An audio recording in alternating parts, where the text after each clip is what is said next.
Good morning সবাইকে, আরও একটা দিনের অনেক অনেক শুভেচ্ছা। আর আমার পরিবারে তোমাদের সবাইকে জানাই স্বাগত। আশা করি সবাই খুব ভালো আছো, সুস্থ আছো। আজকে হচ্ছে 1 ফেব্রুয়ারি, শনিবার। সকাল থেকেই দুদিন ধরে কীরকম আকাশটা দেখো, মেঘলা হয়ে রয়েছে। বৃষ্টি সেরকম কিছুই পড়েনি, ভাবলাম বৃষ্টি বৃষ্টি বোধহয় পড়বে, কিন্তু গরমও পড়ে গেছে বেশ। রাত্রিবেলায় পাখা চালাচ্ছি, তাতে গরম লাগছে, ঠান্ডা লাগছে, আবার পাখা না চালালে গরম লাগছে। অদ্ভুত একটা ওয়েদার হয়ে গেছে। এই গাছটা দেখো, দিদির দেওয়া আমার গাছ। দিদি এবার বাইরে বেরিয়ে চলে যাওয়ার পরে মেয়ের কাছে এই গাছগুলো আমার কাছে রেখে গেছে। তাতে আবার অপরাজিতা গাছে অপরাজিতা হয়েছে। এটার মধ্যে না দুটো গাছ রয়েছে, একটা সাদা অপরাজিতা, একটা নীল কালারের অপরাজিতা। আর এই গিফটটা দেখো, আমাকে বোম্বা দিয়েছে আমার দেওর। আমার কি যে মিষ্টি লাগে এই গিফটটা, আমি এখানটায় রেখেছি। ছোটবেলাটা ছেলে মেয়েদের বড় মিষ্টি ছিল, এত ভালো লাগতো তখন। নিজেদের মতন করে নিজেরা ডিসিশন নিতাম, বেরিয়ে যেতাম সবাই 4 জন মিলে। কত যে ঘুরেছি ধারণার বাইরে, এখন আর কোথাও বেরোনো হয় না। আমরা এরকমই, যখন যেই সময়টা কাটাই তখন সেই সময়টার মূল্য বুঝতে পারি না, কিন্তু ফেলে আসা পিছনের দিনগুলোকে মনে হয় ভীষণ ভালো ছিল। আসলে প্রত্যেকটা জীবনের প্রত্যেকটা অধ্যায় কিন্তু বড় সুন্দর।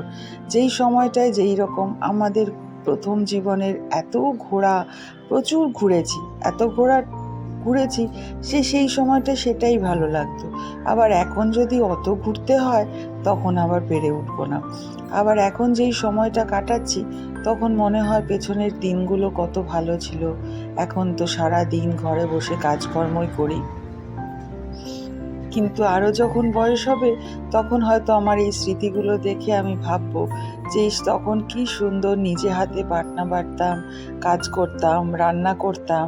আমার সংসার, এই কাজগুলোতে এরপরে আস্তে আস্তে করতেই পারবো না, তাই তখন আবার মনে হবে এই কাজগুলো বেশ নিজে হাতে করতাম।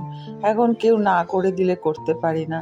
এই হয়, মানুষ যখন যেই সময়টা কাটায় সেই সময়টা তো বুঝতেই পারে না, কিন্তু সেই সময়টাই হয়তো খুব সুন্দর মুহূর্ত কাটিয়ে ফেললো সে। এইগুলো বলে আমি তোমাদের কিন্তু জ্ঞান দিচ্ছি না, এগুলো আমি নিজেকেই নিজে বলি সব সময়। আর নিজেকে নিয়ে যেই কথাগুলো মনে মনে চিন্তা করি সেই কথাগুলোই তোমাদের সাথে শেয়ার করছি। যেই রকম আমাদের সম্পর্কগুলোকে আমরা যখন নিয়ে থাকি তখন অনেক সময় বুঝতেই পারি না যে এই সম্পর্কগুলো আমাদের আষ্টে পৃষ্ঠে জড়িয়ে কতটা আপন, কতটা কাছের। হয়তো অনেক সময় সেই সম্পর্কগুলোকে আমরা ভীষণ টেকেন ফর গ্রান্টেড করে দিই। মনে হয় যে সব সময় তো পাশে পাই, পাশে দেখি।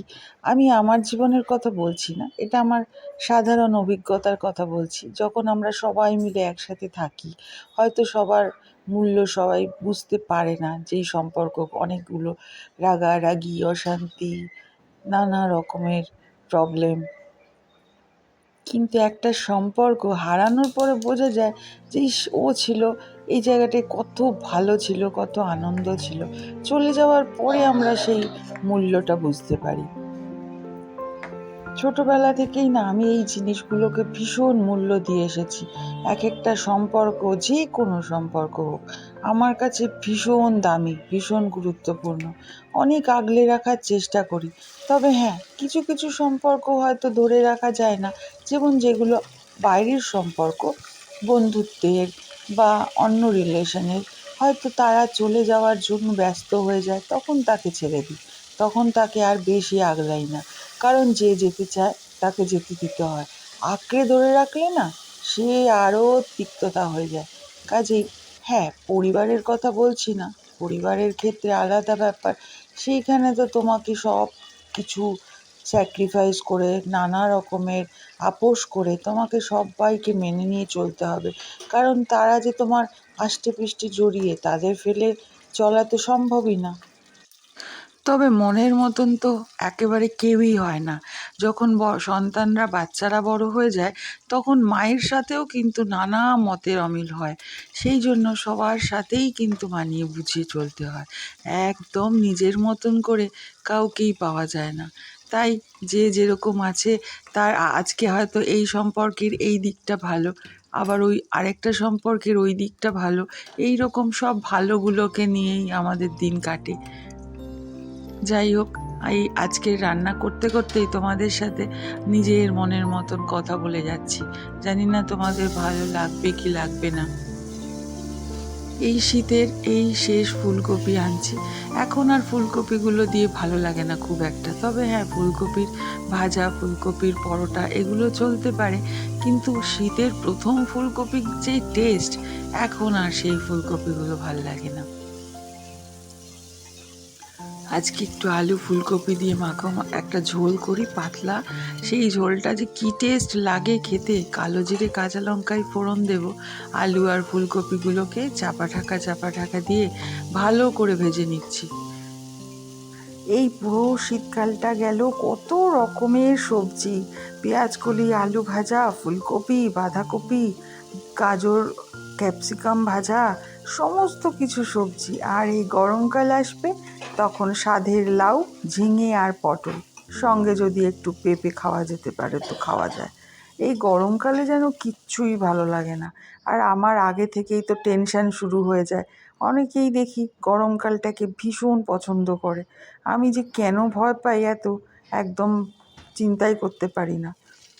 তবে ছোটোবেলা থেকে যেন মা বারবার বলতো, খারাপ লাগাগুলোকে কখনো মুখে বলবি না, কারণ খারাপ লাগাগুলো যত বেশি মুখে আনা যায় তত বেশি খারাপ লাগতে শুরু করে। সেই জন্য খারাপ লাগাগুলোকে বেশি না বলাই ভালো। তবে খুব বেশি যখন গরম পড়ে না বলে পারি না, এখানে যা গরম থাকে। আর আমাদের রান্নাবান্না করার সাথে সাথে সাইড বাই সাইড এত কাজ থাকে যেগুলোর কোনো নাম থাকে না।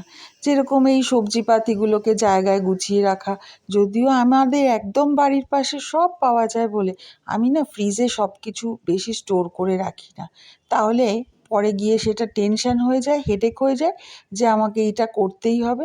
যখন যেরকম লাগে সেই রকম করে রাখি। কিন্তু যেরকম ধরো কাঁচা লঙ্কা, টমেটো, ধনেপাতা, একটু মটরশুঁটি, এগুলো তো আমার লাগে নিত্যকার, সেই জন্য ধুয়ে পরিষ্কার করে এই চিলি কিপারটাতে রেখে দিলাম। কিছু মটরশুঁটি ছুলে রেখে দিয়েছি যাতে যখনই রান্না করব তখন হাতের কাছে একদম ছোলা রেডিমেড পাওয়া যায়। এই জিনিসগুলোই করে একটু ফ্রিজে রেখে দিই। আর বেশি সবজি বলতে এক আধ দিনের সবজিই থাকে সাধারণত।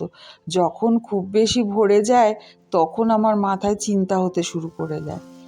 যাক, এইদিকে এইটা ভাজা হতে হতে এইদিকে হাতের কাছে আমার ওই কাজগুলো হয়ে গেল। আলু ফুলকপির যা সুন্দর একটা ভাজা ভাজা গন্ধ বেরিয়েছে, এই গন্ধটাই ভীষণ ভাল লাগে। আর আমরা তো জানোই সাধারণত একটা পদেই খাই, সঙ্গে হয়তো একটা ভাজা থাকে বা কখনো আলু উচ্ছে সেদ্ধ বা কিছু সেদ্ধ থাকে, নইলে একটা শাক, এইরকম অল্প পদেই আমরা খাই। অনেকেরই এটা খুব অবাক লাগে, কিন্তু এই অল্প পদে খেয়েই যা আমাদের স্বাস্থ্য হয়ে যায়, কী বা বলবো আর।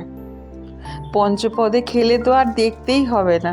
যাই হোক, তেল গরম হয়ে গেছে, আমি এক এক দিন এক একটা ফোড়ন দিই, তবে মাছের ঝোলে কালো জিরে কাঁচা লঙ্কার ফোড়নটা আমার সব থেকে বেস্ট লাগে। আর এখন তো আমি বাটা মশলায় রান্না করছি, গুঁড়ো মশলার থেকে বাটা মশলায় রান্না করলে সেই রান্নার টেস্টই আলাদা হয়। একটু মায়ের হাতের গন্ধ পাই।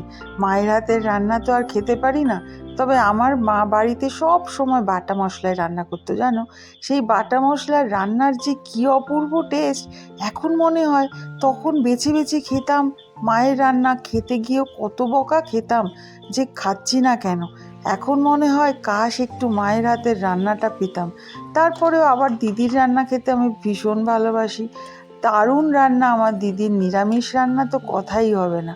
দিদিও এখন বাইরে রয়েছে, তাই জন্য মা দিদির মতন অনুকরণেই আজকে আমি রান্না বান্নার চেষ্টা করছি। আজকে বলবো না, এখন আমি রোজ দিনই প্রায় মার কথা আর দিদির কথা ভেবেই রান্না করছি। রান্নাটা হয়ে এসেছে প্রায়, আর আমি না রান্না করতে করতে সব সময় হয় কিছু চিন্তা করি আর নইলে গান শুনি। আজকে আমার চিন্তাগুলো সমস্তটা লিখে রাখলাম আমার ডায়েরির পাতায়, তোমাদের সাথেও শেয়ার করে নিলাম। গরম গরম ধোয়া ওঠা ভাত আর ফুলকপি আলু দিয়ে এই মাছের ঝোল। এবার দুপুরবেলা খাওয়া দাওয়াটা সারবো, তারপরে আবার বিকেলে যেতে হবে এক জায়গায়। তোমাদেরকেও একটু দেখাবো, সঙ্গে রাখবো তোমাদেরকেও। চলো, খাওয়া দাওয়ার পাট তো মিটে গেছে, দুপুরবেলায় ঘুমিয়ে সন্ধেবেলায় চলে এসেছি পাপিয়ার বাড়িতে। হ্যাঁ, ওর নাম হচ্ছে পাপিয়া, আমি ওকে আদর করে রাকা বলে ডাকি। আর আমরা আজকে দুজনে মিলে সারপ্রাইজ দিয়েছি, কারণ আজকে ওদের ম্যারেজ অ্যানিভার্সারি। আমরা কথায় কথায় জানতে পেরেছি যে আজকে ওদের ম্যারেজ অ্যানিভার্সারি, তাই আমি আর রুনি হঠাৎ করে চলে এসেছি। ও তো জানতেও পারেনি, তবে সেই এক্সপ্রেশনটা তোমাদের দেখাতেই পারলাম না। ক্যামেরাটা অন করার আগেই মুহূর্তটা হাতের বাইরে চলে গেছে। আমরা একটুখানি ফুল, একটু গাছ নিয়ে চলে এসেছি। আর এই দেখো, কেক কাটছে এখন দুজনে কর্তা গিন্নি বসে। তো ভারী সুন্দর একটা মিষ্টি বিকেল কাটিয়ে দিলাম ফুল নিয়ে, বোটানিক্যাল গার্ডেনের মতন বসে কর্তা গিন্নি একটু কেক কাটলো। এইটুকুই আমাদের আনন্দ, এইটুকু নিয়েই আজকের দিনটা কাটালাম। আমি একটু দুষ্টুমি করে জোকার দিয়ে দিয়েছিলাম, ওই উলু উলু আর কি। যাই হোক, বন্ধুদের মধ্যে এরকম মজা না থাকলে ভালোই লাগে না, আর সব কিছু বলে কয়েও ভালো লাগে না যে আমরা আসছি চলো। এই রকম সারপ্রাইজ দিতে পাপিয়াও কিন্তু ভীষণ ভালো পারে, কোনো সময় কোনো জিনিস বলে করে না, সব কিছু সারপ্রাইজ। খুব রোমান্টিক। হ্যাঁ, দুজনে একসাথে খাওয়া। আজকে গো গো বলেছো সারাক্ষণ? বলেছো গো গো? এই কেক খেতে ব্যস্ত।